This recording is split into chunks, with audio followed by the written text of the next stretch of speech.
Hello guys, and welcome back to my channel, Wrestling with Books. It is kind of dark, kind of quiet here because I'm on location. I'm on location, not obviously for for my small YouTube channel, but for my own purposes. So I thought this could be a great opportunity to film while I'm not worried about how the background looks behind me, right? It's very white and bright. We'll pretend this is my master bedroom, shall we?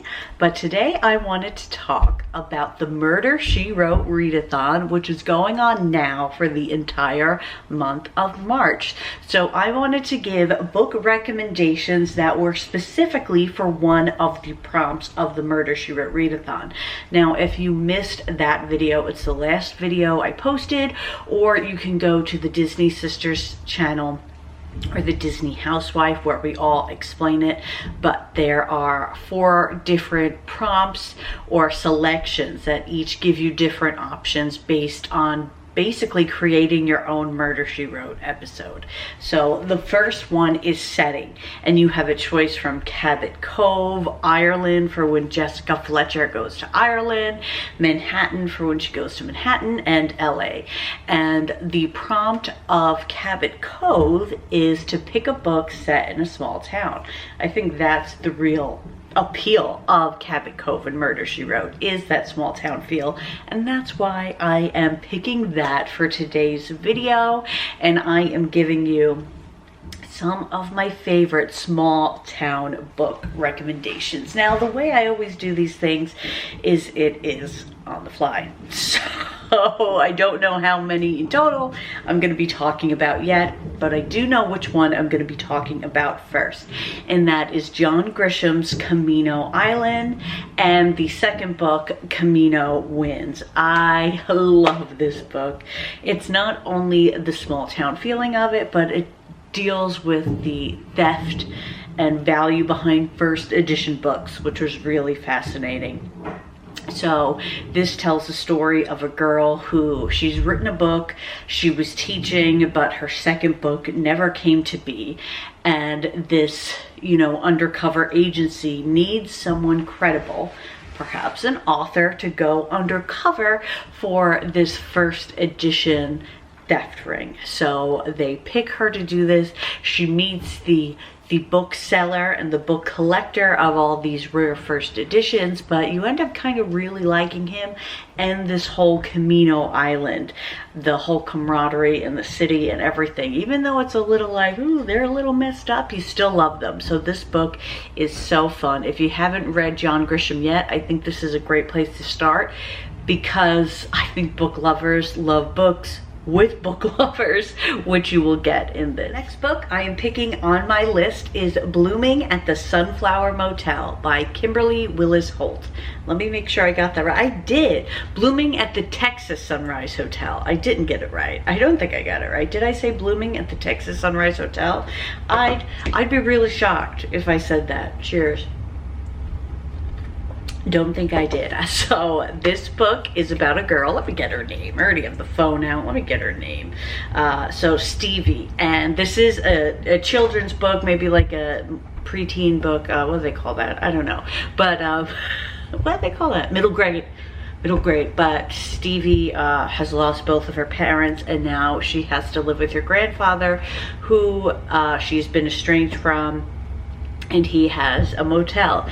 And since their relationship is awkward, she's a young girl who he's never gotten to know. He's an older man who she's never gotten to know. They're having trouble finding common ground, and she ends up befriending a lot of the motel tenants and visitors and whatnot, and they create this flower garden together. And it's a really beautiful story. I find so often when I read children's books that I am just amazed with the lessons we are giving children in these books, because they really impact me too. So I think it's so great that these books exist for kids, and this was a really touching read. So put it on your list. This will be, because the readathon, there is no book goal. You could just come up with settings that all fit in one book. It is just about reading and having fun with friends, rather than being about reading 20 books in a month. We're just about reading fun books. So here's the book and a prompt that will be easy for you to do.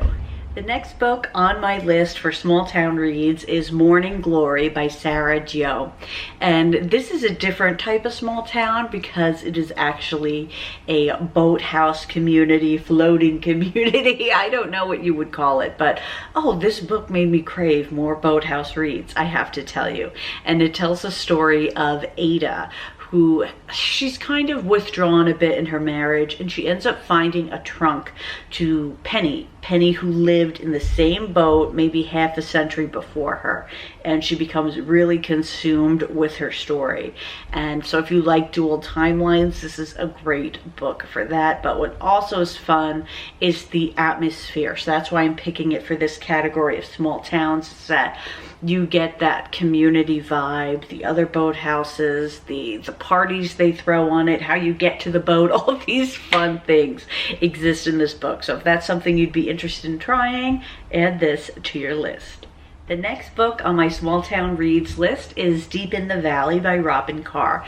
Now you might remember or know of the name Robin Carr from the Virgin River series, especially if you watch it on Netflix. I love watching that on Netflix, but I found the Netflix show was so good that I wasn't able to enjoy the books the same. So if you want that same vibe, this is a California small town, but with different characters, so you're not so attached to the characters as they appear in the show, then I would pick Deep in the Valley. It covers June, who is I know this is going to sound so familiar, a doctor. She is taking over her father's practice. So I believe her father had passed, and she's now coming back to Grace Valley to take it. Oh my God, Grace Valley is mentioned all the time in Virgin River. Sorry, mind blown. And oh my God, wait. So there's a guy who is a DEA agent. Oh, they don't say his name. Was it Nick? But I wonder if he appears in Virgin River, because like Jack has all those friends. If anyone knows, you have to let me know. But there is a DEA agent who's undercover, and they don't know why. Oh my God, it's all making so much sense now. I'm just like connecting so many dots. This is nuts. This is nuts. But these books I really liked. When I love Virgin River the show, but when I went to read the books, I didn't. And I think it's because the show just nailed it. Everything was so deep and so good. So these you should read now, even more so, because I think they may intertwine. Mind blown. If you're a friend of the channel, you may know this next one. It's one of my faves. It is The Shop on Blossom Street by Debbie May Comer. Oh my gosh. So Lydia decides to open a yarn store, and it's about all the women who come to knit at her store. That's all you need to know. That's cozy AF, okay? Small town cozy, they're all intertwined. You know, one may work at the bake shop, one may work at the library. It's super cozy, super cute, but they all have real life issues. Like Lydia, she's got issues. She got a brain tumor. And the other girls who come in, they got issues, but they all work out their issues over knitting and talking, and maybe the solutions aren't what they hoped for, but they're all working it out together. And then while Lydia opens this new shop, her and the UPS guy fall for each other. It's so cute. Definitely small town at its finest. Debbie May Comer, a good yarn. No, that's the second book. It's just Shop on Blossom Street. The Shop on Blossom Street. The next book making my small town reads list is Hope Was Here by Joan Bauer, and this is the only book I've read of hers. It's young adult, and it's about a girl named Hope and her aunt who moved to this small town. I think they both even become waitresses at the diner. Like, it gives that sort of small town vibes. And there is a guy, GT, who wants to run for governor's mayor, what is it? What are those things?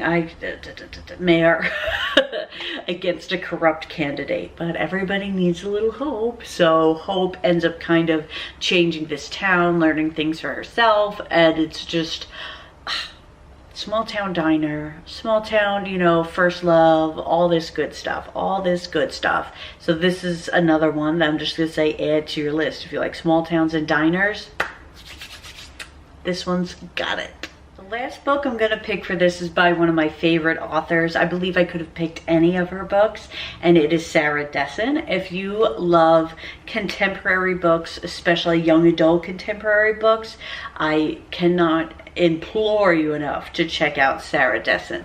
Her books read like adult to me, but they are about young adults. And this book that I'm picking is called The Rest of the Story, and it is about a girl named Emma who ends up having an opportunity to stay with and rekindle things with her father's side of the family. And the way this town is set up is kind of like there's the other side of the bridge, I believe it is, because it's like a motel on the water. And so it's more like the higher end side of town, and she gets to find out things that she didn't know about her mother, about her father, about the friends she meets. And it's a really deep book about relationships and your relationships with your parents, and of course some coming of age as well. So it's a really fun book. All of Sarah Dessen's books, the author is from Chapel Hill, North Carolina, and all of them really feature like a beautiful North Carolina setting. So if that's something, you know, like Nicholas Sparks and how he always does that, it's kind of like that. So I recommend you pick any of her books and you will get that feeling. But those are just a few small town books that can get you started on your Murder She Wrote Readathon. I hope you will join us. Once again, it's myself, the Disney Housewife, and the Disney sisters who are hosting it, but we already have some great friends participating. So I hope you will join us, and you can use the hashtag Murder She Read to get in touch with us, or just send us a message or a comment here on YouTube or a message on Instagram, and we'd love to chat books with you. So I hope to be coming back more frequently through March to keep you updated on my Murder She Read Readathon. And we'll see how I do. You know, life finds a way to get in the way, you know, but we're gonna just keep on keeping on here at Wrestling with Books. Don't forget, I'm also on Wrestling with Disney, where you can check me out there. Thanks, guys, and I will see you soon.